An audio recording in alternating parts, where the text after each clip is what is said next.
ನಮಸ್ತೆ friends, V fashion ಚಾನಲ್ಗೆ ಸ್ವಾಗತ. ನಾನು ವಿಜಯಲಕ್ಷ್ಮಿ. ಸೊ ಇವತ್ತಿನ ಟಾಪಿಕ್ ಅಲ್ಲಿ ಕಾಸ್ಟ್ಲಿ ಆಗಿ ಬ್ಲೌಸ್ಗೆ ನಾವು ಹ್ಯಾಂಡ್ ವರ್ಕ್ ಮಾಡಿಸಿದಾಗ ನಾನು ಬ್ಲೌಸ್ನ ಯಾವ ರೀತಿ ಕಟಿಂಗ್ ಮಾಡ್ಕೊಳ್ತೀನಿ, ಸೊ ಇದ್ರ ಬಗ್ಗೆ ಡೀಟೇಲ್ ಆಗಿ ಹೇಳ್ತಾ ಇದ್ದೀನಿ. ಕೆಲವ್ರಿಗಂತೂ ಡೌಟ್ಸ್ ಇರುತ್ತೆ, ಅದರಲ್ಲೂ ಬಿಗಿನರ್ಸ್ಗೆ ಇಷ್ಟು ಕಾಸ್ಟ್ಲಿ ಬ್ಲೌಸ್ನ ಏನಾದರೂ ಹೆಚ್ಚು ಕಡಿಮೆ ಆದರೆ ಏನಪ್ಪಾ ಮಾಡೋದು, ತುಂಬಾ ಕಾಸ್ಟ್ ಇರುತ್ತೆ. ಸ್ಯಾರಿ ಆಲ್ಮೋಸ್ಟ್ ಕಾಸ್ಟ್ ಇರುತ್ತೆ. ಸೊ ಅದ್ರ ಮೇಲೆ ಹಾಕಿರುವಂತಹ ಎಂಬ್ರಾಯ್ಡ್ರಿ ನೋಡಿ, ನಾನಿಲ್ಲಿ ಮಾಡಿಸಿರುವಂತಹ ಹ್ಯಾಂಡ್ ವರ್ಕ್ ಎಂಬ್ರಾಯ್ಡ್ರಿ ತುಂಬಾ ಕಾಸ್ಟ್ಲಿ ಇದೆ ಇದು. ಸೊ ಈ ತರ ಬಂದಾಗ ನಾನು ಯಾವ ರೀತಿ ಬ್ಲೌಸ್ನ ಕಟಿಂಗ್ ಮಾಡ್ಕೊಳ್ತೀನಿ ಮತ್ತೆ ಎಷ್ಟು ಈಸಿಯಾಗಿ ಸ್ಟಿಚಿಂಗ್ ಮಾಡ್ತೀನಿ ಅನ್ನೋದನ್ನ ನೆಕ್ಸ್ಟ್ ವಿಡಿಯೋದಲ್ಲಿ ತೋರಿಸ್ತೀನಿ. ಸೊ ಇದರಲ್ಲಿ ಹೇಗೆ ನಾನು ಕಟಿಂಗ್ ಮಾಡ್ತೀನಿ ಅನ್ನೋದನ್ನ ತೋರಿಸ್ಕೊಡ್ತಾ ಇದ್ದೀನಿ. ಸೊ ಬನ್ನಿ ಟಾಪಿಕ್ ಶುರು ಮಾಡೋಣ. ಶುರು ಮಾಡೋಕೆ ಮುಂಚೆ ಚಾನಲ್ ಯಾರಾದ್ರೂ ಹೊಸದಾಗಿ ಎಂಟ್ರಿ ಆಗಿದ್ರೆ ದಯವಿಟ್ಟು ಚಾನಲ್ನ ಸಬ್ಸ್ಕ್ರೈಬ್ ಮಾಡಿ, ಆದಷ್ಟು ವಿಡಿಯೋನ ಶೇರ್ ಮಾಡಿ, ಓಕೆನಾ. ಡಿಸೆಂಬರ್ 9ನೇ ತಾರೀಕಿಂದ ಬೇಸಿಕ್ ಆನ್ಲೈನ್ ಕ್ಲಾಸ್ ಶುರುವಾಗ್ತಾ ಇದೆ. ಸೊ ಯಾರಿಗೆಲ್ಲ ಸೇರ್ಕೊಳ್ಳೋಕೆ ಇಂಟ್ರೆಸ್ಟ್ ಇದೆ, ಸೊ ಅಂತವರು ಸ್ಕ್ರೀನ್ ಮೇಲೆ ಶೋ ಆಗ್ತಿದೆ ನಂಬರ್ಗೆ ವಾಟ್ಸ್ಆಪ್ ಮಾಡಿ ಪೇ ಮಾಡಿ ರಿಜಿಸ್ಟರ್ ಮಾಡ್ಕೊಳ್ಬಹುದು. ಸೊ ಬೇಸಿಕ್ ಆನ್ಲೈನ್ ಕ್ಲಾಸ್ ಅಲ್ಲಿ ಏನೇನೆಲ್ಲ ಹೇಳ್ಕೊಡ್ತೀನಿ ಅಂತ ಆಲ್ರೆಡಿ ವಿಡಿಯೋ ಮಾಡಿದ್ದೀನಿ. ಯಾರು ನೋಡಿಲ್ಲ ನೋಡಿ, ಇನ್ ಕೇಸ್ ವಿಡಿಯೋ ಸಿಕ್ಕಿಲ್ಲ ಅಂದ್ರೆ ಸ್ಕ್ರೀನ್ ಮೇಲೆ ಶೋ ಆಗ್ತಿರೋ ನಂಬರ್ಗೆ ವಾಟ್ಸ್ಆಪ್ ಮಾಡಿ ಬೇಸಿಕ್ ಆನ್ಲೈನ್ ಕ್ಲಾಸ್ ಲಿಂಕ್ ಬೇಕಂತ ಕೇಳಿದ್ರೆ ಸೊ ಅಲ್ಲೂ ಕೂಡ ಕಳ್ಸಿಕೊಡ್ತೀವಿ, ಓಕೆನಾ. ಸೊ ಬನ್ನಿ ನಮ್ಮ ಟಾಪಿಕ್ನ ಶುರು ಮಾಡೋಣ. ಫಸ್ಟ್ ನಾನು ಈ ಹ್ಯಾಂಡ್ ವರ್ಕ್ ಎಂಬ್ರಾಯ್ಡ್ರಿನ ಯಾವ ರೀತಿ ಮಾಡಿಸಿದೀನಿ ಅನ್ನೋದನ್ನ ತೋರಿಸ್ಕೊಡ್ತೀನಿ. ಸೊ ನೋಡಿ, ಇಲ್ಲಿ ನಾನು ಡೀಪ್ ಮತ್ತೆ ನೆಕ್ ಬಿಡ್ತು ನಾನು ಹೇಳಿದ್ದೆ, ಬ್ಲೌಸ್ ಲೆಂತ್ ಹೇಳಿದ್ದೆ. ಸೊ ಅದಾದ್ಮೇಲೆ ನೆಕ್ ಬಿಡ್ತು ನನ್ಗೆ ಇಷ್ಟೇ ಬೇಕು, ಎರಡು ಮೇಲೆ ಹೋಗಂಗಿಲ್ಲ. ನಾನು ತೋರಿಸ್ತೀನಿ ನಿಮ್ಗೆ. ಏನಕ್ಕಂದ್ರೆ ಇಷ್ಟು ಡೀಪ್ ಇಟ್ಟಾಗ ಶೋಲ್ಡರ್ ಡ್ರಾಪ್ ಪ್ರಾಬ್ಲಮ್ ಬಂದ್ಬಿಡುತ್ತೆ. ಸೊ ಇಲ್ಲಿ ನೋಡಿ, ಸೊ ಫಸ್ಟ್ಗೆ ನಾನು ಹೇಳಿರ್ತೀನಿ, ಹ್ಯಾಂಡ್ ವರ್ಕ್ ಆಗ್ಲಿ ಮಿಷಿನ್ ಎಂಬ್ರಾಯ್ಡ್ರಿ ಆಗ್ಲಿ ನಾನು ಅಂಥವ್ರಿಗೆ ನಾನು ಯಾವುದೇ ಬ್ಲೌಸ್ ಮೆಷರ್ಮೆಂಟ್ ಕೊಡಲ್ಲ. ಇದು ನಾನು ನನ್ನ ಮೆಥಡ್ ಹೇಳ್ತಾ ಇರೋದು.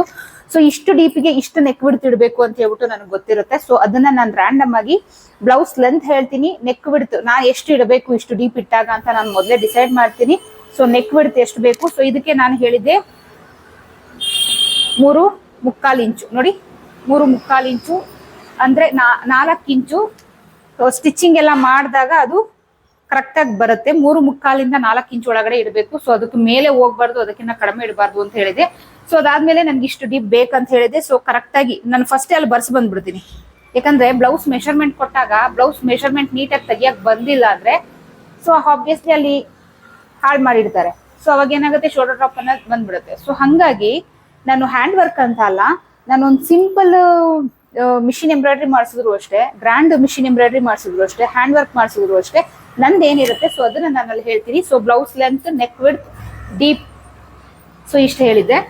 ಸೊ ಈ ಸೆಂಟರ್ ಅಲ್ಲಿ ಬಂದಿದೆ, ಇದು ನಾನು ಟ್ಯಾಸಲ್ ಮಾಡ್ಲಿಕ್ಕೆ ನನಗೆ ಎಕ್ಸ್ಟ್ರಾ ಬೇಕಂತಲ್ಲಿ ಹ್ಯಾಂಡಲ್ಲೇ ಮಾಡಿಸಿದ್ದೀನಿ. ಸೊ ಅದಾದ್ಮೇಲೆ ಫ್ರಂಟ್ ಪಾರ್ಟ್ಗೆ ನೋಡಿ, ಈ ರೀತಿ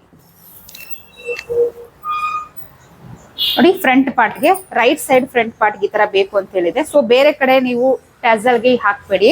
ಸೊ ಇದು ಹೆಂಗಿದ್ರು ನಾವು ಇಲ್ಲಿ ಸ್ಟಿಚ್ ಮಾಡಿ ಈ ಪೋರ್ಷನ್ ಏನಿದೆ ಕಟ್ ಮಾಡ್ತೀನಿ. ಈ ಪೋರ್ಷನ್ ಅಲ್ಲಿ ಏನಿದೆ ಇಲ್ಲಿ ನೀವು ಇಲ್ಲೊಂದು ಟ್ಯಾಸಲ್, ಈ ಸೆಂಟರ್ ಅಲ್ಲಿ ಒಂದು ಟ್ಯಾಸಲ್ ಮಾಡಿ 2 ಟ್ಯಾಸಲ್ ನಾನು ಮಾಡ್ಕೊಳ್ತೀನಿ ಅಂತ ಹೇಳಿ ಮಾಡಿಸಿದ್ದೆ. ಸೊ ಅದೇ ತರ ಮಾಡಿದ್ದಾರೆ. ಅದಾದ್ಮೇಲೆ ಸ್ಲೀವ್ಗೆ ನಾನು ಇಷ್ಟೇ ಗ್ರ್ಯಾಂಡ್ ವರ್ಕ್ ಬೇಕು ಅಂತ ಹೇಳಿದೆ. ಸೊ ಡಿಸೈನ್ ತುಂಬಾ ಚೆನ್ನಾಗಿದೆ, ತುಂಬಾ ಕೆಲಸ ಹಿಡಿಯುತ್ತೆ, ಅದಂತೂ ನನಗೆ ಗೊತ್ತು. ತುಂಬಾನೇ ಹೆವಿ ಕೆಲಸ ಹಿಡಿಯುತ್ತೆ ಇದಕ್ಕೆ. ಸೊ ಕಾಸ್ಟ್ ಜಾಸ್ತಿನೇ ಕೊಟ್ಟಿದ್ದೀನಿ. ಇದು ಬಂದು ಮದ್ವೆ ಹುಡುಗಿದು, ಸೊ ಹಾಗಾಗಿ ಕಾಸ್ಟ್ ಜಾಸ್ತಿನೇ ಕೊಟ್ಟಿದ್ದೀನಿ. ಸೊ ಹೇಗೆ ಕಟಿಂಗ್ ಮಾಡ್ಕೊಳ್ಳೋದು ಅನ್ನೋದನ್ನ ನಾನು ತೋರಿಸ್ಕೊಡ್ತೀನಿ. ಹಾಗೆ ಸೊ ಇದು ಬಂದು ಸ್ಯಾರಿ ರನ್ನಿಂಗ್ ಇದೆ, ರೆಡ್ ಕಲರೇ ಬರುತ್ತೆ. ಸ್ಯಾರಿ ಏನ್ ಬ್ಲೌಸ್ ಇದೆ ಅದೇ ರನ್ನಿಂಗ್ ಬರುತ್ತೆ, ಸೇಮ್ ಬಾರ್ಡರ್ ಬರುತ್ತೆ, ಗೋಲ್ಡ್ ಕಲರ್, ಯಾವುದೇ ಚೇಂಜಸ್ ಇಲ್ಲ. ಆದ್ರೂ ನಾನು ಇಷ್ಟು ಕಲರ್ಸ್ ನ ಹಾಕಿ ಕಲರ್ಫುಲ್ ಆಗಿ ಮಾಡಿದೀನಿ, ಗ್ರ್ಯಾಂಡ್ ಆಗಿ ಕಾಣ್ಲಿ ಅಂತ. ಸೊ ಎಂಬ್ರಾಯ್ಡ್ರಿ ವರ್ಕ್ ಮಾಡಿಸುವಾಗ ಕೆಲವರು ಥಿಂಕಿಂಗ್ ಮೈಂಡ್ ಅಲ್ಲಿ ಏನಿದೆ, ಸ್ಯಾರಿ ಏನಿದೆ ಅಷ್ಟು ಮಾತ್ರ ಹಾಕ್ಸ್ಬಿಡ್ಬೇಕು ಅಂತ. ಕೆಲವು ಸ್ಯಾರಿಗೆ ಕಾಂಟ್ರಾಸ್ಟ್ ಬರುತ್ತೆ, ಅಂದ್ರೆ ಬ್ಲೌಸ್ ಅಪೋಸಿಟ್ ಅಲ್ಲಿ ಅಥವಾ ಕಾಂಟ್ರಾಸ್ಟ್ ಅಲ್ಲಿ ಸ್ಯಾರಿ ಇರುತ್ತೆ, ಅಥವಾ ಸ್ಯಾರಿಗೆ ಕಾಂಟ್ರಾಸ್ಟ್ ಆಗಿ ಬ್ಲೌಸ್ ಕೊಡ್ತಾರೆ. ಸೊ ಅವಾಗ ಕಲರ್ ಸಿಕ್ಬಿಡುತ್ತೆ. ಬಾರ್ಡರ್ ಅಲ್ಲಿ ಗೋಲ್ಡ್ ಅಥವಾ ಕಾಪರ್ ಕಲರ್ ಇರುತ್ತೆ, ಕಾಂಟ್ರಾಸ್ಟ್ ಸಿಗುತ್ತೆ. ಬಟ್ ಇದು ಬಂದು ಸ್ಯಾರಿ ರನ್ನಿಂಗ್ ಇದೆ. ಸೊ ಕುಚ್ಕಟ್ಟಾಗಿ ಕೊಟ್ಟಿದ್ದೀನಿ, ಅದ್ ನನ್ನ ಹತ್ರ ಇಲ್ಲ, ಸ್ಯಾರಿ ರನ್ನಿಂಗ್ ಇದೆ. ಸೊ ಇಷ್ಟೆಲ್ಲ ಕಲರ್ಸ್ ಯಾವ್ದು ಇಲ್ಲ ಸ್ಯಾರಿಲಿ. ಆದ್ರೂ ನಾನು ಇಷ್ಟು ಕಾಸ್ಟ್ಲಿ ಡಿಸೈನು ಬರೀ ಒಂದು ರೆಡ್ ಕಲರೇ ಹಾಕ್ಬಿಟ್ರೆ ಡಿಸೈನ್ ಇಷ್ಟು ಚೆನ್ನಾಗಿ ಕಾಣಲ್ಲ ಅಂತ ಹೇಳ್ಬಿಟ್ಟು ಇಷ್ಟು ಕಲರ್ಸ್ ನ ಹಾಕಿದ್ದೀನಿ. ನೋಡಿ, ಇಲ್ಲಿ ಗ್ರೀನ್ ಮತ್ತೆ ಪಿಂಕ್, ಡಾರ್ಕ್ ಗ್ರೀನು ಮತ್ತೆ ಗಿಣಿ ಹಸಿರು ಹಾಗೆ ಪಿಂಕ್ ಕಲರ್, 3 ಕಲರ್ ಹಾಕಿದೀನಿ, ಮತ್ತೆ gold colour. So so border ಅಲ್ಲಿ ಗೋಲ್ಡ್ ಇರೋದ್ರಿಂದ ಇಲ್ಲಿ ಗೋಲ್ಡ್ ಕಲರ್ ಹಾಕ್ಸಿದೀನಿ. ಬಾರ್ಡರ್ ಬಂದು ಕಾಪರ್ ಇದ್ರೆ ನಾನು ಅಲ್ಲಿ ಕಾಪರ್ ಕಲರ್ ಹಾಕಿಸ್ತಿದ್ದೆ. ಸೊ ಇಲ್ಲಿ ನೀವು ನೋಡಿ 3-4 ಕಲರ್ ಮಿಕ್ಸ್ ಆಗಿದೆ. ಸೊ ಇದು ನಾವೇ ಐಡಿಯಾ ಮಾಡಿ ಡಿಸೈನ್ ನ ತೋರಿಸಿ ಕಲರ್ಸ್ ನ ಚೂಸ್ ಮಾಡಿ ಕಲರ್ಫುಲ್ ಆಗಿ ಮಾಡಿದಷ್ಟು ಬ್ಲೌಸ್ ತುಂಬಾನೇ ಗ್ರ್ಯಾಂಡ್ ಆಗಿ ಲುಕ್ ಆಗಿ ಬರುತ್ತೆ. ಸೊ ಓಕೆ, ಇದನ್ನ ನಾನು ಇವಾಗ ಹೇಗೆ ಕಟ್ ಮಾಡ್ಕೊಳ್ತೀನಿ ಅದನ್ನ ತೋರಿಸ್ಕೊಡ್ತಾ ಇದ್ದೀನಿ. ಸೊ ಫಸ್ಟ್ಗೆ ನಾನು ಇಲ್ಲಿ ಬ್ಲೌಸ್ ನ ಕಟ್ ಮಾಡ್ಕೊಂಡಿದ್ದೀನಿ, ಅಂದ್ರೆ ಲೈನಿಂಗ್. ಸೊ ಸ್ಲೀವ್ ಎಷ್ಟು ಬೇಕು ಅಷ್ಟು ಕಟ್ ಮಾಡ್ಕೊಂಡಿದ್ದೀನಿ. ಇದು ಬಂದು front part, so back part. So ಇಷ್ಟು ಕಟ್ ಮಾಡಿ ರೆಡಿ ಮಾಡಿ ಇಟ್ಕೊಂಡಿದ್ದೀನಿ. ಈಗ ಈ ಬ್ಲೌಸ್ ಪೀಸ್ ಮೇಲೆ ಇಟ್ಟು ಯಾವ ರೀತಿ ಕಟ್ ಮಾಡ್ಕೊಳ್ಳೋದು, ಏನಕ್ಕೆ ಅಂದ್ರೆ ಮೊದಲೇ ಹೇಳಿದಾಗೆ ಬಿಗಿನರ್ಸ್ಗೆ ತುಂಬಾ ಭಯ ಇರುತ್ತೆ ಈ ತರ ಬ್ಲೌಸಸ್ ಬಂದಾಗ. ಹೇಗಪ್ಪ ಕಟಿಂಗ್ ಮಾಡ್ಕೊಳ್ಳೋದು, ಹೇಗಪ್ಪ ಏನಾದ್ರೂ ಒಂಚೂರು ಏರುಪೇರು ಆದ್ರೆ ಕಾಸ್ಟ್ಲಿ ದುಡ್ಡು ಕೊಟ್ಟು ಎಂಬ್ರಾಯ್ಡ್ರಿ ಮಾಡಿಸಿದೀವಿ, ಹ್ಯಾಂಡ್ ವರ್ಕ್ ಮಾಡಿಸಿದೀವಿ, ಅದು ಹಾಳಾಗತ್ತೆ. ಕಾಸ್ಟ್ಲಿ ಸೀರೆ ಬ್ಲೌಸ್ ಹಾಳಾಗತ್ತೆ. ಕಸ್ಟಮರ್ಸ್ ಹತ್ರ ಬೈಸ್ಕೊಳ್ಬೇಕು ಅಂತ ಹೇಳಿ ತುಂಬಾನೇ ಒದ್ದಾಡ್ತಿರ್ತಾರೆ. ಅಂತವರಿಗೆ ನಾನು ಈ ವಿಡಿಯೋನ ಮಾಡ್ತಾ ಇರೋದು. ಓಕೆನಾ. ಬ್ಯಾಕ್ ಪಾರ್ಟ್ ನ ತಗೊಳ್ಳಿ. ಲೈನಿಂಗ್ ಏನ್ ಕಟ್ ಮಾಡಿ ಇಟ್ಕೊಂಡಿದೀನಿ, ಇಲ್ಲಿ ಒಂದು ಕಾಲ್ ಇಂಚಿನ ಸ್ವಲ್ಪ ಜಾಸ್ತಿನೇ ಈ ರೀತಿ ಮಾರ್ಕ್ ಹಾಕೊಳ್ಳಿ. ಇದು ಫುಲ್ 1/2 ಇಂಚು ಸ್ಟಿಚಿಂಗ್ ತಗೊಳೋದು ಬೇಡ. ಸೊ ಡಿಸೈನ್ ಒಳಗಡೆ ಹೊಟ್ಟೋಗುತ್ತೆ. ಬಟ್ 1/4 ಇಂಚಷ್ಟು ಡಿಸೈನ್ ಸ್ಟಿಚಿಂಗ್ ಒಳಗಡೆ ಹೋಗ್ಬೇಕು, ಆವಾಗಲೇ ಟಾಪ್ ಸೈಡ್ ಇಂದ ನಮಗೆ ಫಿನಿಶಿಂಗ್ ಬರೋದು. ಹಾಗಾಗಿ ಇಲ್ಲಿ ಏನ್ ಮಾಡ್ತಾ ಇದೀನಿ, ಒಂದು 1/4 ಇಂಚಷ್ಟು ಎಕ್ಸ್ಟ್ರಾ ಈ ಬಟ್ಟೆ ತಗೊಳ್ತಾ ಇದ್ದೀನಿ. ಈ ರೀತಿ ಲೈನ್ ಹಾಕೊಳ್ಳಿ, ಸ್ಟ್ರೈಟ್ ಆಗಿ ಲೈನ್ ಹಾಕೊಂಡು ಅದ್ರ ಮೇಲೆ ನಾವೇನ್ ಬ್ಯಾಕ್ ಪಾರ್ಟ್ ನ ಕಟ್ ಮಾಡ್ಕೊಂಡಿದೀವಿ ಈ ಲೈನ್ ಮೇಲೆ ಕರೆಕ್ಟ್ ಆಗಿ ಇಟ್ಕೊಳ್ಳಿ. ಈ ರೀತಿ ಇಟ್ಕೊಂಡು ನೋಡಿ, ನನಗೆ ಬಾರ್ಡರ್ ಬೇಡ ಅಂತ ಹೇಳಿದ್ದೆ, ಬಾರ್ಡರ್ ಮೇಲೆ ಹಾಕ್ಬೇಡಿ, ಪ್ಲೈನ್ ಮೇಲೆ ಬರ್ಲಿ ಡಿಸೈನ್ ಅಂತ ಹೇಳಿದೆ. ಸೊ ಅವ್ರು ಹಾಗೆ ಮಾಡ್ಕೊಟ್ಟಿದ್ದಾರೆ ನೋಡಿ. ಕರೆಕ್ಟ್ ಆಗಿ ಈ ರೀತಿ ಇಟ್ಕೊಂತೀನಿ. ಸೊ ನೋಡಿ, ಫ್ರಂಟ್ ಪಾರ್ಟ್ ಯಾವುದೇ ಕಾರಣಕ್ಕೂ ಕಟ್ ಆಗಲ್ಲ. ಬಿಗಿನರ್ಸ್ಗೆ ನಾನು ಇದನ್ನ ಒತ್ತಿ ಹೇಳ್ತಾ ಇರೋದು, ಇದು ನಮ್ ಕಣ್ಣಿಗೆ ಕಾಣಿಸ್ತಿರೋದೆ. ಫ್ರಂಟ್ ಪಾರ್ಟ್ ಯಾವುದೇ ಕಾರಣಕ್ಕೂ ಕಟ್ ಆಗಲ್ಲ. ಈ ತರ ಇಟ್ಕೊಂಡು ಈಗ ಕಟ್ ಮಾಡ್ಕೊಳ್ಳೋಣ.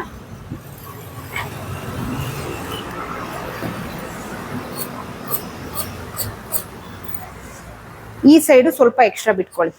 ಸ್ವಲ್ಪ ಅಂದ್ರೆ ತುಂಬಾ ಜಾಸ್ತಿ ಅಲ್ಲ, ಒಂದು 1/4 ಇಂಚಿಂದ ಅರ್ಧ ಇಂಚು ಒಳಗಡೆನೆ. ಇನ್ ಕೇಸ್ ಒಂಚೂರು ಸ್ಟಿಚಿಂಗ್ ಮಾಡುವಾಗ ಆ ಕಡೆ ಈ ಕಡೆ ಹೋದ್ರು ಎಕ್ಸ್ಟ್ರಾ ಫ್ಯಾಬ್ರಿಕ್ ಇರ್ಲಿ, ಸರ ಸ್ವಲ್ಪ ಎಕ್ಸ್ಟ್ರಾ ಬಿಟ್ಕೊಂಡು ಇಲ್ಲಿ ಕಟ್ ಮಾಡ್ಕೊಳ್ಳಿ.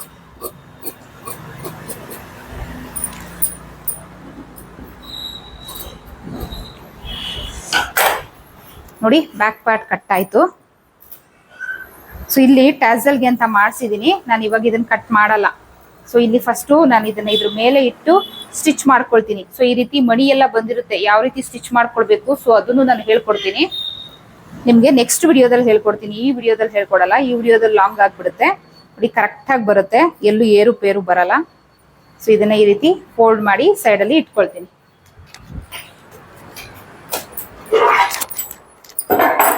ಸೊ ಅದಾದ್ಮೇಲೆ ನೆಕ್ಸ್ಟ್ ನಾವು ಮಾಡ್ಬೇಕಾಗಿರುವಂತದ್ದು ಫ್ರಂಟ್ ಪಾರ್ಟ್. ಓಕೆನಾ. ಸೊ ಫ್ರಂಟ್ ಪಾರ್ಟ್ ಈ ತರ ಇದೆ. ಸೊ ಈಗ ಇಲ್ಲಿ ಸ್ಲೀವ್ಗೆ ನಮ್ಗೆ ಕಡಿಮೆ ಬಂದ್ಬಿಡುತ್ತೆ.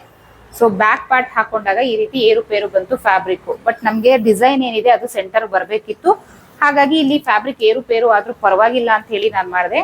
ಸೊ ಇವಾಗ ನಾವು ಆ ತರ ಮಾಡ್ಕೊಳಕ್ ಆಗಲ್ಲ. ನೋಡಿ, ಇಲ್ಲಿ ಏರುಪೇರು ಆದ್ರೆ ಸ್ಲೀವ್ ಅಷ್ಟೇ ಇಲ್ಲಿ ಏರುಪೇರು ಬರುತ್ತೆ. ಸ್ಲೀವ್ಗೆ ಟೋಟಲ್ ಬಟ್ಟೆ ಕಡಿಮೆ ಬಂದ್ಬಿಡುತ್ತೆ. ಇವಾಗ ನಾವೇನ್ ಮಾಡ್ಬೇಕು, ಈ ಫಸ್ಟ್ ಫ್ರಂಟ್ ಪಾರ್ಟ್ ಅಲ್ಲಿರ್ಲಿ, ಫಸ್ಟ್ ನಾವಿಲ್ಲಿ ಈ ರೀತಿ ಕರೆಕ್ಟ್ ಆಗಿ ಜೋಡಿಸ್ಕೊಳ್ಬೇಕು. ಈ ಡಿಸೈನು ಈ ಸ್ಲೀವ್ ಡಿಸೈನ್ ಎರಡು ಕರೆಕ್ಟ್ ಆಗಿ ಒಂದ್ರ ಮೇಲೆ ಒಂದು ಕೂತ್ಕೊಳ್ಬೇಕು. ಅದನ್ನ ನೀವು ಗಮನ ಇಟ್ಕೊಳ್ಬೇಕು. ಈ ರೀತಿ ಕೂರಿಸ್ಕೊಳ್ಳಿ. ಇಲ್ಲೂ ಅಷ್ಟೇ ನೋಡಿ, ಈಕ್ವಲ್ ಬಂದಿಲ್ಲ, ಇಲ್ಲಿ ಎಕ್ಸ್ಟ್ರಾ ಬಿಟ್ಟಿದ್ದಾರೆ. ಏನಕ್ಕಂದ್ರೆ ಇಲ್ಲೆಲ್ಲ ಸ್ವಲ್ಪ ಡ್ಯಾಮೇಜ್ ಆಗಿದೆ, ಅದನ್ನ ಯೂಸ್ ಮಾಡ್ಕೊಳಕ್ ಆಗಲ್ಲ ಅನ್ನೋ ಕಾರಣಕ್ಕೆ ಎಕ್ಸ್ಟ್ರಾ ಬಿಟ್ಟಿದ್ದಾರೆ. ಓಕೆನಾ. ನೋಡಿ, ಡಿಸೈನು ಕರೆಕ್ಟ್ ಆಗಿ ಸೆಂಟರ್ ಬಂದಿದೆ, ಎರಡೂ ಕಡೆ ಕರೆಕ್ಟ್ ಆಗಿ ಬಂದಿದೆ. ಸೊ ಈ ರೀತಿ ಜೋಡಿಸ್ಕೊಂಡು ಸೊ ಇವಾಗ ಫ್ಯಾಬ್ರಿಕ್ ನ ಇಲ್ಲಿ ಈ ರೀತಿ ಇಟ್ಕೊಂಡು ಫ್ರಂಟ್ ಪಾರ್ಟ್ ಕಟ್ ಮಾಡ್ಕೊಂಡಿರ್ತೀವಿ. ಸೊ ಫ್ರಂಟ್ ಪಾರ್ಟ್ ಅಲ್ಲಿ ನಾನು ಬ್ಯಾಕ್ ಆಗ್ಲಿ ನೆಕ್ ಏನಿದೆ ಡೀಪ್ ಅದೆಲ್ಲ ನಾನು ಕಟ್ ಮಾಡ್ಕೊಳ್ಳಲ್ಲ. ಏನಕ್ಕಂದ್ರೆ ಸ್ಟಿಚಿಂಗ್ ಅಲ್ಲಿ ಕಷ್ಟ ಆಗುತ್ತೆ. ಸ್ಟಿಚಿಂಗ್ ಅಲ್ಲಿ ಈಸಿಯಾಗಿ ಮಾಡ್ಕೊಬೇಕಂದ್ರೆ ನಾವು ಈ ರೀತಿನೇ ಮಾಡ್ಕೊಳ್ಬೇಕು. ಓಕೆನಾ. ಸೊ ಇಲ್ಲಿ ನೆಕ್ ಬಿಡ್ತು ನಾನು ಬ್ಯಾಕ್ ಅಲ್ಲಿ ಎಷ್ಟು ಹೇಳಿದ್ದೆ ಸೊ ಅಷ್ಟು 2 ಇಂಚ್ 2 ಇಂಚು. ಸೊ 2 ಇಂಚ್ ಇಲ್ಲಿ ಮಾರ್ಕ್ ಮಾಡ್ಕೊಂಡಿದೀನಿ. ಇಲ್ಲೂ ಅಷ್ಟೇ ನಾವು ಇಲ್ಲಿಂದ 2 ಇಂಚಿಗೆ ಮಾರ್ಕ್ ಮಾಡ್ಕೊಳ್ಬೇಕು. ಸೊ ಮಾರ್ಕ್ ಮಾಡ್ಕೊಂಡು ನೋಡಿ ಈ ರೀತಿ ಸ್ಟ್ರೈಟ್ ಆಗಿ ಇಟ್ಕೊಳ್ಳಿ. ಏನಕ್ಕಂದ್ರೆ ಇಲ್ಲಿ ಎಕ್ಸ್ಟ್ರಾ ಫ್ಯಾಬ್ರಿಕ್ ಇರುತ್ತೆ. ಸುಮ್ಮನೆ ಫ್ರಂಟ್ ನ ತಗೊಂಡೋಗಿ ಇಲ್ಲಿ ಇಟ್ಬಿಟ್ರೆ ಇಷ್ಟು ನೆಕ್ ಬಿಡ್ತು ಜಾಸ್ತಿ ಆಗಿ ಶೋಲ್ಡರ್ ಡಿಸೈನ್ ಬರೋದೇ ಇಲ್ಲ. ಸೊ ಅದನ್ನೆಲ್ಲ ಗಮನಿಸ್ಕೊಬೇಕು.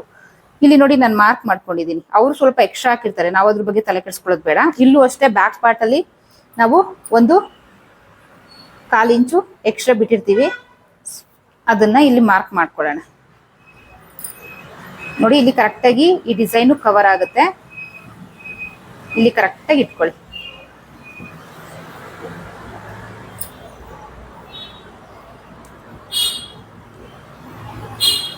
ಈ ರೀತಿ ಇಟ್ಕೊಂಡು ನಾವು ಫಸ್ಟ್ ನೋಡಿ ಒಂದೇ ಸರಿ ಇದು ಫ್ರಂಟು ಕಟ್ ಆಗುತ್ತೆ. ಸೊ ಇನ್ಸೈಡ್ ಅಲ್ಲಿ ಇರುತ್ತಲ್ಲ ಫ್ರಂಟು, ಅದು ಕಟ್ ಆಗುತ್ತೆ. ಒಂದೇ ಸರಿ ಈ ರೀತಿ ಇಟ್ಕೊಂಡ್ಬಿಡ್ಬೇಕು. ಬಿಗಿನರ್ಸ್ ಯಾರಾದ್ರೂ ಇದ್ರೆ ಭಾರ ಏನಾದ್ರು ಬೇಕು ವೆಯ್ಟ್ ಅಂತಂದ್ರೆ ಇಟ್ಕೊಂಡು ಮಾಡಿ.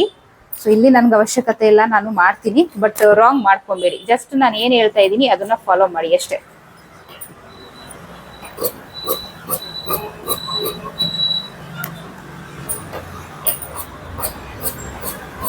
ಸ್ವಲ್ಪ ನಾನು ಇಲ್ಲಿ ಒಂದು 1/2 ಇಂಚ್ ಅಷ್ಟು ಎಕ್ಸ್ಟ್ರಾನೇ ಬಿಟ್ಕೊಳ್ತೀನಿ. ಬಟ್ಟೆ ಸ್ಟಿಚಿಂಗ್ ಎಲ್ಲ ಆದ್ಮೇಲೆ ಕಟ್ ಮಾಡಿ ತಕೊಂಡ್ರಾಯ್ತು.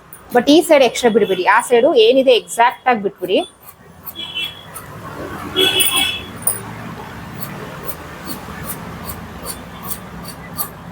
ನೋಡಿ ಈ ರೀತಿ ಇಲ್ಲಿ ಎಕ್ಸಾಕ್ಟ್ ಆಗಿ ಕಟ್ ಮಾಡ್ಕೊಳ್ಳಿ, ಎಕ್ಸ್ಟ್ರಾ ಬಿಡ್ಬೇಡಿ. ನೋಡಿ ಟ್ಯಾಸಲು ಸ್ಟಿಚ್ ಮಾಡ್ಕೊಳ್ಬಹುದು. ಇಲ್ಲಿ 1/4 ಇಂಚ್ ಎಕ್ಸ್ಟ್ರಾನ ಆಯ್ತು, ಎಕ್ಸಾಕ್ಟ್ ಏನಿದೆ ಅದು ಬಂತು. 2 ಫ್ರಂಟು ಒಟ್ಟಿಗೆ ಕಟ್ ಆಯ್ತು. ಈಗ ಇದನ್ನ ಸೈಡ್ ಅಲ್ಲಿ ಇಡ್ತೀನಿ. ಈಗ ಇಲ್ಲಿ ಫ್ರಂಟ್ ಪಟ್ಟಿನ ಕಟ್ ಮಾಡ್ಕೊಳ್ಳೋಣ. ಸೊ ಇದು ಹೇಗಿದೆ ಹಾಗೆ ನೋಡಿ, ಹೇಗಿದೆ ಹಾಗೆ ಇಟ್ಕೊಳ್ಳಿ. ಫ್ರಂಟ್ ಪಟ್ಟಿ ಏನಿದೆ ಅದನ್ನ ಶೇಪ್ ಹೇಗಿದೆ ಹಾಗೆ ಅದ್ರ ಮೇಲೆ ಇಟ್ಕೊಂಡು ಫ್ರಂಟ್ ಪಟ್ಟಿ ಕಟ್ ಮಾಡ್ಕೊಂಡ್ಬಿಡಿ. ಇಲ್ಲಿ ನೋಡ್ಕೊಳ್ಬೇಕು ಸ್ಲೀವ್ಗೆ ಆಗೋಷ್ಟು ಬಟ್ಟೆ ಮಿಕ್ಕಿದ್ಯಾ ಅಂತ. ಖಂಡಿತ ಇನ್ನು ಎಕ್ಸ್ಟ್ರಾನೇ ಮಿಗುತ್ತದು. ಸೊ ಅದನ್ನ ನೀವು ಗಮನ ಇಟ್ಕೊಂಡು ನೀವು ಫ್ರಂಟ್ ಪಟ್ಟಿ ಕಟ್ ಮಾಡ್ಕೊಳ್ಬೇಕು. ಇಲ್ಲಾಂದ್ರೆ ಫ್ರಂಟ್ ಪಟ್ಟಿಗೆ ಏನು ಬೇರೆ ಕಡೆನೂ ಮಿಕ್ಕಿದೆ ನೋಡಿ, ಇಲ್ಲೆಲ್ಲ ಫ್ಯಾಬ್ರಿಕ್ ಮಿಕ್ಕಿದೆ, ಇದನ್ನು ಯೂಸ್ ಮಾಡ್ಕೊಳ್ಬಹುದು. ಸೊ ಇಲ್ಲಿ ಎಕ್ಸ್ಟ್ರಾ ಫ್ಯಾಬ್ರಿಕ್ ಇರೋದ್ರಿಂದ ನಾನು ಇಲ್ಲೇ ಕಟ್ ಮಾಡ್ತೀನಿ.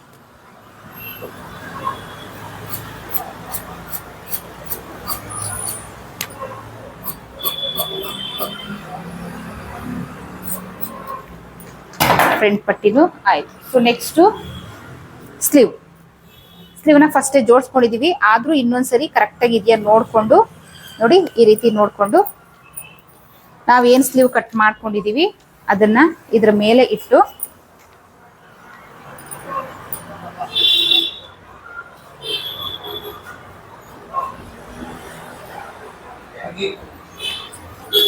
ಸೊ ಇಲ್ಲಿ ನೀವೇನ್ ಮಾಡ್ಬೇಕು ಅಂತ ಅಂದ್ರೆ ಸ್ಲೀವ್ ಏನಿದೆ ಇದನ್ನ ಈ ರೀತಿ ಸೆಂಟರ್ ಅಲ್ಲಿ ಫೋಲ್ಡ್ ಮಾಡ್ಕೊಳ್ಳಿ. ಸೊ ಇಲ್ಲಿ ಒಂದು ನಾಚ್ ಇರುತ್ತೆ, ನಾವು ಸ್ಲೀವ್ ಕಟಿಂಗ್ ಮಾಡುವಾಗ ಒಂದು ನಾಚ್ ಹಾಕಿರ್ತೀವಿ. ಸೊ ಇದನ್ನ ಇಲ್ಲಿ ಕೆಳಗಡೆ ಒಂದು ಸಿಂಪಲ್ ಆಗಿ ನಾಚ್ ಅಥವಾ ಚಿಕ್ಕದಾಗಿ, ಅಥವಾ ನೀವು ಮಾರ್ಕ್ ಮಾಡ್ಕೊಳ್ತೀರಾ ಮಾಡ್ಕೊಳ್ಳಿ, ಚಿಕ್ಕದಾಗಿ ಮಾಡ್ಕೊಳ್ಳಿ. ಓಕೆನಾ? ಈ ರೀತಿ ನಾಚ್ ಮಾಡ್ಕೊಳ್ಳಿ. ನೋಡಿ ಇಲ್ಲೂ ಒಂದು ನಾಚಿದೆ, ಇಲ್ಲೂ ಒಂದು ನಾಚಿದೆ, ನಮ್ಗೆ ಸೆಂಟರ್ ಕರೆಕ್ಟ್ ಆಗಿ ಕಾಣುತ್ತೆ. ಸೊ ಇಲ್ಲೂ ಅಷ್ಟೇನೆ, ನೀವು ಬೇಕಿದ್ರೆ ಚಿಕ್ಕದಾಗಿ ಮಾರ್ಕ್ ಮಾಡ್ಕೊಳ್ಳಿ. ನೋಡಿ ಇಲ್ಲಿ 2 ನವಿಲ್ ಬಂದಿದೆ.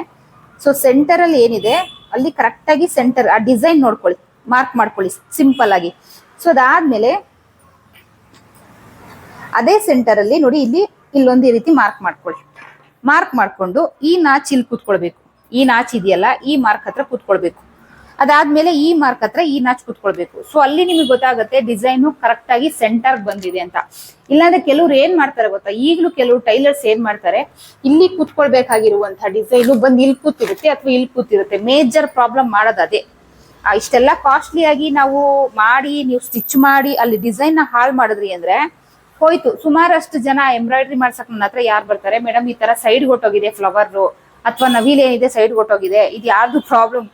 ಕೆಲವು ಟೈಲರ್ಸ್ ಎಂಬ್ರಾಯ್ಡ್ರಿ ಮಾಡೋದು ಪ್ರಾಬ್ಲಮ್ ಅಂತ ಹೇಳಿ ಕಳ್ಸಿರ್ತಾರೆ. ಪಾಪ ಕಸ್ಟಮರ್ಸ್ಗೆ ಗೊತ್ತಾಗಲ್ಲ, ಹೌದೇನೋ ಅನ್ಕೊಂಡ್ ಬರ್ತಾರೆ. ಎಂಬ್ರಾಯ್ಡ್ರಿ ಅವನು ಅವ್ರ ಕೈಗೆ ಸಿಗಲ್ಲ, ಏನಕ್ಕೆ ಟೈಲರ್ಸ್ ಮಾಡಿರ್ತಾರೆ. ಸೊ ಅದು ಮೇಜರ್ ಪ್ರಾಬ್ಲಮ್ ಬರೋದು ಟೈಲರ್ಸ್, ಎಂಬ್ರಾಯ್ಡ್ರಿಯರ್ಸ್ ಅಲ್ಲ. ಅವ್ರು ಒಂಚೂರು ಏರುಪೇರು ಮಾಡಿ ಕೊಟ್ರು ಅದನ್ನ ನಾವು ಸರಿ ಮಾಡ್ಬೋದು. ಸೊ ಮಾಡಿ ಅದನ್ನ ಸ್ಟಿಚ್ ಮಾಡೋ ಕೆಪಾಸಿಟಿ ಇರಬೇಕು. ಸೊ ಅದನ್ನ ಇವತ್ತಿಲ್ಲಿ ನಾನು ನಿಮ್ಗೆ ಹೇಳ್ಕೊಡ್ತಾ ಇರೋದು. ನೋಡಿ ಈ ರೀತಿ ಈ ನಾಚ್ ಕರೆಕ್ಟ್ ಆಗಿ ಸೆಂಟರ್ ಅಲ್ಲಿ ಕೂತ್ಕೊಳ್ಬೇಕು. ಹಾಗೆ ಈ ನಾಚು ಫ್ರಂಟ್ ಬ್ಯಾಕ್ ಅಟ್ಯಾಚ್ ಮಾಡುವಾಗ ಫ್ರಂಟ್ ಬ್ಯಾಕ್ ಅಟ್ಯಾಚ್ ಎಲ್ಲಿ ಮಾಡಿರ್ತೀವಿ ಅಲ್ಲಿ ಸ್ಲೀವ್ ಅಟ್ಯಾಚ್ ಕರೆಕ್ಟ್ ಆಗಿ ಕೂತ್ಕೊಳ್ಬೇಕು. ಸೊ ಎಕ್ಸಾಕ್ಟ್ ಆಗಿ ಬಂದ್ಬಿಡುತ್ತೆ ನಿಮ್ಗೆ. ಇಲ್ಲಿ ನಾನು ಏನ್ ಮಾಡ್ತೀನಿ, ಸ್ಟ್ರೈಟ್ ಆಗಿ ಕಟ್ ಮಾಡ್ತೀನಿ. ನಾನು ಯಾವುದೇ ಶೇಪ್ ತೆಗಿಯಲ್ಲ.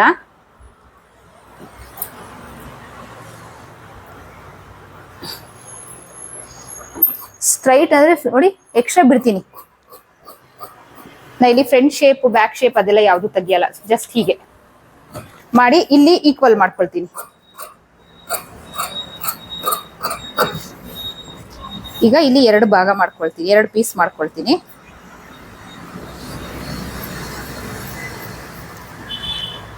ಇದು ನಮ್ಮ ಸ್ಲೀವ್ ಕಟಿಂಗ್ ಆಯ್ತು. ಸೊ ನೋಡಿದ್ರಲ್ಲ ಯಾವ ರೀತಿಯಾಗಿ ನಾನು ಈಸಿಯಾಗಿ ಕಟ್ ಮಾಡಿಕೊಂಡೆ. ಹ್ಯಾಂಡ್ ವರ್ಕ್ ಬ್ಲೌಸ್, ಕಾಸ್ಟ್ಲಿಯಸ್ ಬ್ಲೌಸ್ನ ಯಾವುದು ತಲೆ ಕೆಡಿಸ್ಕೊಳ್ತೀರಾ, 10 ನಿಮಿಷಕ್ಕೆ ನಿಮ್ಮ ಕಣ್ಣು ಮುಂದೆನೆ ಅದ್ರ ಬಗ್ಗೆ ಏನೇನೆಲ್ಲ ಡೀಟೇಲ್ ಎಕ್ಸ್ಪ್ಲೈನ್ ಮಾಡಬೇಕು ಎಕ್ಸ್ಪ್ಲೈನ್ ಮಾಡಿ ಡೀಟೇಲ್ ಆಗಿ ಕಟ್ ಮಾಡಿ ತೋರಿಸಿದ್ದೀನಿ. ಸೊ ಒಂದು ಬಿಗಿನರ್ಸ್ಗೆ ನಾನು ಹೇಳೋದು, ನೀವು ಎಷ್ಟು ತಲೆ ಕೆಡಿಸ್ಕೊಂಡು ತುಂಬಾ ಹೆದರ್ಕೊಂಡು ಸರಿ ಬಂದಿದ್ರು ಸರಿ ಬಂತಾ ಇಲ್ವಾ ಕನ್ಫ್ಯೂಷನ್ ಅಲ್ಲಿ ಯಾವುದೇ ಕೆಲಸ ಆಗ್ಲಿ, ಇದಲ್ಲ ಯಾವುದೇ ಕೆಲಸ ಆಗ್ಲಿ ಕನ್ಫ್ಯೂಷನ್ ಅಲ್ಲಿ ಮಾಡ್ತಾ ಇರ್ತೀರಾ. ಸೊ ಅವಾಗ್ಲೇ ಹಾಳಾಗೋ ಚಾನ್ಸಸ್ ಜಾಸ್ತಿ ಇರುತ್ತೆ. ಹಂಗಂತ ಹೇಳ್ಬಿಟ್ಟು ಹೆಂಗಂದಂಗೆ ಕಟ್ ಮಾಡಿ ಅಂತ ಅಲ್ಲ, ನಿಮ್ ಮೇಲೆ ನಿಮ್ಗೆ ಕಾನ್ಫಿಡೆನ್ಸ್ ಇರ್ಲಿ. ಕರೆಕ್ಟ್ ಆಗಿ ಬಂದಿದ್ಯಾ ಅಂತ ನೀವು ಫಸ್ಟ್ ಕನ್ಫರ್ಮ್ ಮಾಡ್ಕೊಳ್ಳಿ. ಕಟಿಂಗ್ ಮಾಡ್ಕೊಳಕ್ ಮುಂಚೆ ಎಲ್ಲ ಕರೆಕ್ಟ್ ಆಗಿ ಬಂದಿದೆ ಅಂತ ಅನ್ಸಿದ್ರೆ ಇಮಿಡಿಯೇಟ್ ಕಟಿಂಗ್ ಮಾಡ್ಕೊಳ್ಳಿ, ಯಾವುದೇ ತೊಂದರೆ ಇಲ್ಲ. ಓಕೆನಾ? ಸೊ ಇದು ನಮ್ಮ ಹ್ಯಾಂಡ್ ವರ್ಕ್, ಕಾಸ್ಟ್ಲಿಯಸ್ ಹ್ಯಾಂಡ್ ವರ್ಕ್ ಬ್ಲೌಸ್ನ ಈಸಿಯಾಗಿ ಯಾವುದೇ ಟೆನ್ಷನ್ ಇಲ್ದಿರ ಹೇಗೆ ಕಟಿಂಗ್ ಮಾಡೋದು 10 ನಿಮಿಷದಲ್ಲಿ ಅನ್ನೋದನ್ನು ಒಂದು ಐಡಿಯಾ ಹೇಳ್ಕೊಟ್ಟಿದ್ದೀನಿ. ಸೊ ಇವಾಗ ಈ ವಿಡಿಯೋ ಹಾಕಿದ್ಮೇಲೆ ಖಂಡಿತ ನನಗೆ ಕಮೆಂಟ್ಸ್ ಬರುತ್ತೆ ಅಂತ ಗೊತ್ತು. ಮೇಡಮ್ ನೀವು ಇದಕ್ಕೆ ಸಿಂಗಲ್ ಫುಟ್ ಯೂಸ್ ಮಾಡ್ತೀರಾ, ನಾರ್ಮಲ್ ಟೆನ್ಷನ್ ಯೂಸ್ ಮಾಡ್ತೀರಾ, ಯಾವ ಟೆನ್ಷನ್ ಯೂಸ್ ಮಾಡ್ತೀರಾ, ಫಿನಿಶಿಂಗ್ ಹೇಗೆ ಬರುತ್ತೆ? ಸೊ ಇದೆಲ್ಲ 100 ಕಮೆಂಟ್ಸ್ ಬರುತ್ತೆ ಅಂತ ಗೊತ್ತು. ಕಮೆಂಟ್ ಹಾಕಬಾರ್ದು ಅಂತಲ್ಲ, ಹಾಕಿ ಕಮೆಂಟ್ ಹೇಗಿದೆ ಡಿಸೈನ್ ಅನ್ನೋದ್ರ ಬಗ್ಗೆ ಹಾಕಿ. ಸೊ ಹಾಗಾಗಿ ಸ್ಟಿಚಿಂಗ್ ವಿಡಿಯೋ ಅಂದ್ರೆ ಕಂಪ್ಲೀಟ್ ಬ್ಲೌಸ್ ಸ್ಟಿಚಿಂಗ್ ತೋರಿಸಲ್ಲ, ಬಟ್ ಇಲ್ಲೆಲ್ಲ ನಾನು ಯಾವ ರೀತಿ ಫಿನಿಶಿಂಗ್ ಮಾಡ್ಕೊಳ್ತೀನಿ ನೋಡಿ, ಇಲ್ಲೆಲ್ಲ ಶೇಪ್ ಕೊಟ್ಟಿದ್ದಾರೆ, ಯಾವ ರೀತಿ ಫಿನಿಶಿಂಗ್ ಮಾಡ್ಕೊಳ್ತೀನಿ, ಯಾವ ರೀತಿ ನೀಟಾಗಿ ಸ್ಟಿಚಿಂಗ್ ಮಾಡ್ತೀನಿ ಈಸಿಯಾಗಿ ಅನ್ನೋದನ್ನ ನಾನು ನೆಕ್ಸ್ಟ್ ವಿಡಿಯೋದಲ್ಲಿ ತೋರಿಸ್ತೀನಿ. ಸೊ ಅಲ್ಲಿವರೆಗೂ ವಿಡಿಯೋ ಇಷ್ಟ ಆದ್ರೆ ಲೈಕ್ ಕೊಡಿ, ಇಲ್ಲಾಂದ್ರೆ ಡಿಸ್ಲೈಕ್ ಕೊಡಿ, ಏನೋ ಕೊಡಿ. ಚಾನಲ್ನ ಸಬ್ಸ್ಕ್ರೈಬ್ ಮಾಡೋದನ್ನ ಮರಿಬೇಡಿ. ಆದಷ್ಟು ವಿಡಿಯೋನ ಶೇರ್ ಮಾಡಿ. ಡಿಸೆಂಬರ್ 9ನೇ ತಾರೀಕಿಂದ basic online class 11th batch 11ನೇ ಬ್ಯಾಚ್ ಶುರುವಾಗ್ತಾ ಇದೆ. ಸೊ ಯಾರಿಗೆಲ್ಲ ಸೇರ್ಕೊಳ್ಳೋಕೆ ಇಂಟ್ರೆಸ್ಟ್ ಇದೆ ಸ್ಕ್ರೀನ್ ಮೇಲೆ ಶೋ ಆಗ್ತಿರೋ ನಂಬರ್ಗೆ ವಾಟ್ಸ್ಆಪ್ ಮಾಡಿ ಪೇ ಮಾಡಿ ರಿಜಿಸ್ಟರ್ ಮಾಡ್ಕೊಳ್ಬಹುದು. ಓಕೆ, ನೆಕ್ಸ್ಟ್ ಇಂಟ್ರೆಸ್ಟಿಂಗ್ ಟಾಪಿಕ್ ಸಿಗ್ತೀನಿ. ಅಲ್ಲಿವರೆಗೂ take care, bye, thank you.